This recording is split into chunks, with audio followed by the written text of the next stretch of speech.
Hey guys, what's going on? This is Rick from Little Class Marine. I'm bringing you guys another video today. So today I'm going to be insulating my Crawlspace with the Froth-Pak 630 foam system. It comes with two barbecue propane sized tanks. Like tanks, there's an A tank and there's a B tank. I'll be going over how to insulate my Crawlspace. I'm going to be insulating the walls of my Crawlspace and the rim joist. Going to be filming that process. I'll go over some of the safety procedures that I'm going to be following and all of that other stuff. All right, before we get started, quick disclaimer. This video is for entertainment purposes only. What I'm showcasing in this video may not be up to code or legal in your area. Plus, the stuff that I showcase in this video is very dangerous. The off gases that this foam system emits can be dangerous if you don't follow the correct safety procedures.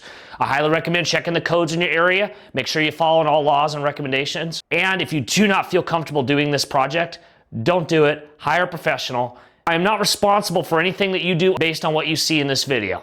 So without further ado, let's get started. So here's our setup. We got tank A, we got tank B. One of them's ISO and one's polyo. I might have pronounced that wrong. Comes with the hose setup, color coded for each tank. We've had it sit in a warm environment for a while, and you need to have the temperature at, it's on this one, 75 degrees. You can see it's illuminated there. We are at temperature, so we are at the optimal spraying temperature. Another way to check too is it's not just the tanks that you need at 75. You do want the walls that you're spraying to be relatively warm. The best way to check for that is if you have an infrared thermometer, you can check. And we're pretty warm. We're between, I think, 74 and 76 on all the surfaces. And the tank temperature is more, they're more picky about the tank temperature than the surface temperature, but you do want it relatively warm. You see 78 over there where the sun's beating on it. So yeah, as you can see, the crawl space is, in the mid 70s. So we're good to go. Comes with multiple nozzles, so if they clog up, you have plenty. They got, I believe, the white nozzles are cone shaped, and the blue nozzles are fan shaped. It looks like there's more cone nozzles than there are fan nozzles, but you get quite a bit, which is good. All right, let me go ahead and explain what we're doing here. So we're gonna be insulating the joists up in the cavities here on the crawl space, along with that big cavity I was talking about over there in the distance. And then after we get all the joists filled, the rim joists filled, we're gonna go ahead and insulate the walls. And I'm gonna try to get 2 inches of spray foam along the whole perimeter here. I might even put a little bit here to kind of help adhere this tape to the wall, but not much. Unfortunately, our hose isn't long enough, so my 2 cans are gonna be resting right here. But yeah, we're gonna be doing the whole perimeter. By the way, before you do the spray foam insulation install, I highly recommend you get your Crawlspace encapsulated if you haven't already. Get it leveled out. This was full of debris, unlevel. I got it encapsulated and taped. I have a video on it in the video's description down below. Anyway, yeah, highly recommend you guys do that step first before you consider insulating the walls. There's no point in insulating the walls if you got dirt on the ground, you got wood and black widows and everything else. So go ahead and get that done first, and then go ahead and proceed to this. All right, before we start, I'm already suited up. I got the Tyvek suit in here. I have my respirator, I have my goggles. I'm gonna put the hoodie on. These goggles are designed to go over my glasses and seal off. So I got a 3M respirator. Filters that I bought for it on here are P100, organic vapor, and gas cartridge. So just let you know what it looks like there. That's what I got for this. So it's designed to filter out the gases that are off gas from this system, which is the most important thing. And the P100 is just so there's not tiny foam particles and dust getting in your lungs. But primarily it's the chemicals that you gotta worry the most about. So we're gonna go ahead and suit up. I got ventilation set up. I got a box fan running. I got all my basement windows open. I'm gonna be turning on the fan in there to blow air out of the crawl space. I gotta say, I'm already making a lot of use out of that battery powered fan I reviewed not that long ago. So that's pretty cool. So we're gonna go ahead and get in there. I'm gonna be having my cell in the corner filming, so I'm not really gonna be commentating much while I'm doing it because I'm gonna be all suited up, so you're just gonna see me do the process. However, once I'm done, I'm gonna go through and explain why I did what I did and all that other stuff. So let's get started.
Definitely wanted to tack up, not just because of the thickness, but I mean, look at that.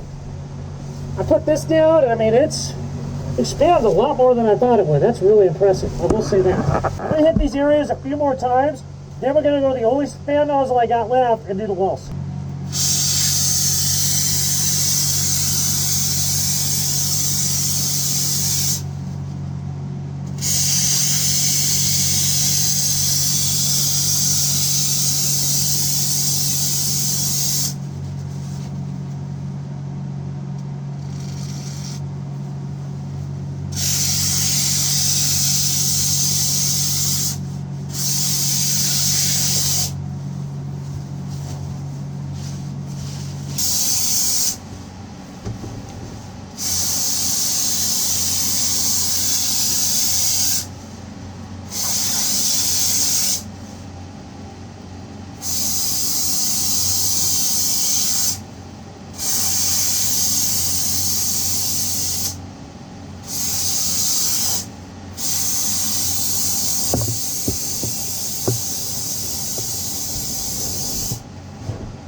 After I got all the debris out, I zip tied it open so the remaining gas can depressurize the tank. So I'm going to go ahead and turn these off real quick, disconnect them, then slowly turn these back on and set them away from everybody. They should be equal to the pressure outside now, so they should be completely depressurized.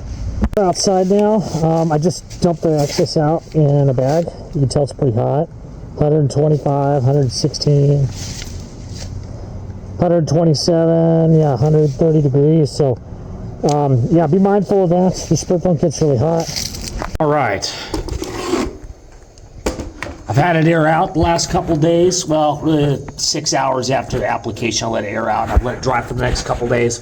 We're going to go ahead and clean up a lot of the debris on the floor. We're going to clear out some obstructions here, like the wire and stuff out of the way, and put some big gap filler in those areas I missed with, so we have a nice, somewhat even insulation R value all the way around, as opposed to just little areas where I didn't quite hit it. So we're gonna do that. Plus, like I said, we're gonna clean debris off the wires and hoses just by using my hands and pulling it off, just to make it look more professional. Because right now, I mean, I know spray foam's messy, but I don't think people would like to come in here and just see all the specks all over the ground. So we'll try and at least make it a little bit more presentable. As you can see, this stuff comes off pretty easily because of the material. So I'm just gonna go in here and just hand clean up a lot of this stuff and try to make it look somewhat decent.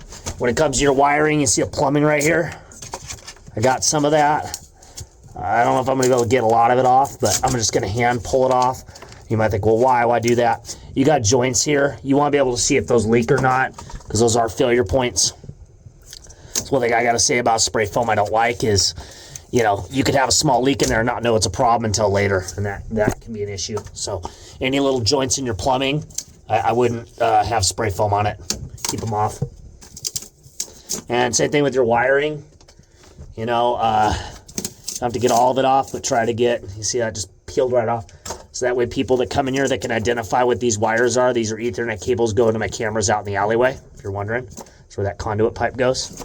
So yeah, just clean this up and Take your time. We're also going to be inspecting voids. I think there's a void up in there. Yes, there is. See it? So we'll be putting some big gap filler up in there. And you can tell some areas I had some overkill. So we'll be going in there, filling up any cracks or gaps that I didn't quite hit with. Now, we got everything else cleaned up. We're in the corner here. I wasn't able to get in this joist back here due to the fact that when I was trying to stick the nozzle down here, I kept losing nozzles. Basically, any pressure you put on the nozzle will cause the tip to come off. So I found that out the hard way. But I went and sealed up this corner here. What I'm going to do is I'm going to drill some holes about every foot at a 45-degree angle upward along here, about every foot. And then we're going to stick some great stuff, big gap filler in there.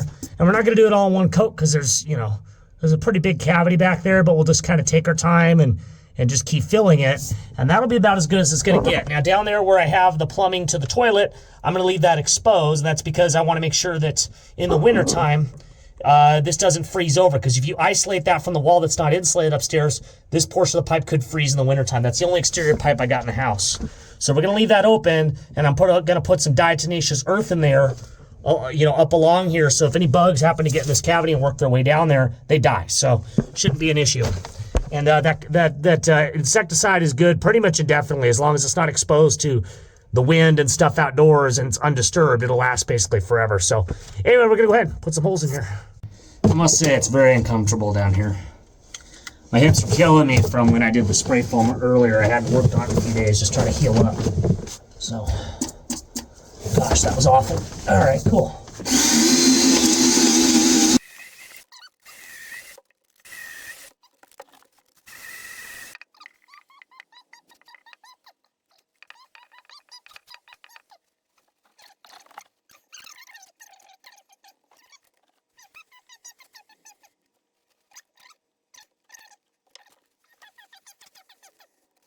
So we got this ledge up here.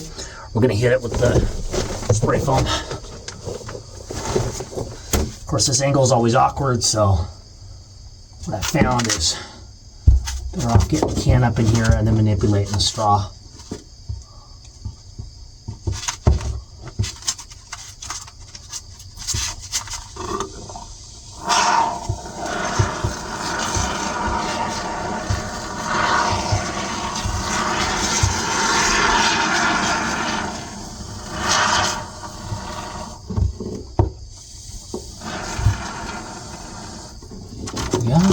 We got all the debris off the floor cleaned up and vacuumed up. I got all the gaps filled up with the big gap filler, so I think it all looks pretty good. So am I able to recommend the Froth-Pak 630 insulation system as a DIYer? Well, in a confined space, no. I actually do not recommend that. In an open space, sure, as long as you're mindful of really two factors. One of them, you need to suit up. Two, whatever space you're spraying, you need to vacate that space for a few hours to let it properly cure. Just to let the gases escape. As long as you're aware of those two inconveniences and you're willing to go through the steps of properly protecting yourself and doing the setup, you should be fine. However, I will say this is not a entry-level DIY project. You probably want to do other things first before you tackle something like this. I could see people struggle with this. I did, especially in the confined space. I struggled with that. I had issues with the nozzle, as you saw in the video earlier, where it was popping off. I mentioned that, where if you put any pressure on any surface, the nozzle will fall off. And once the nozzle falls up, you really can't reuse it. That explains why there was a bag of those tips for you to use. So if you lost a few, you could still put on a new one and continue your job. So I will mention that. However, like I said, if you're doing an open project, maybe out in a detached garage somewhere, and you're using this to fill gaps or things of that nature, not a bad option. Pretty simple to figure out. Like I said, well-ventilated area, an area that you can access pretty easily. This is not that hard to figure out. However, another thing I want to mention is it is expensive. So if I had to use this again, I would probably use it in a building, like in a detached garage somewhere, and I probably wouldn't spray all the studs given the price and everything. I'd probably just get I think they have the gap version where you just seal all the gaps and just air seal with it, and then use normal batt fiberglass insulation. I just find that's just going to be a better bang for your buck. But given my crawl space and given moisture, concerns of moisture in a crawl space, I thought spray foam was the best option. So I hope this clears out any questions you guys might have about the product. If you guys have any questions on how my experience was or anything that I might have left out, feel free to leave a comment down below. So anyway, if you guys enjoyed this video, don't forget to like and subscribe. And until next time, you guys, take care.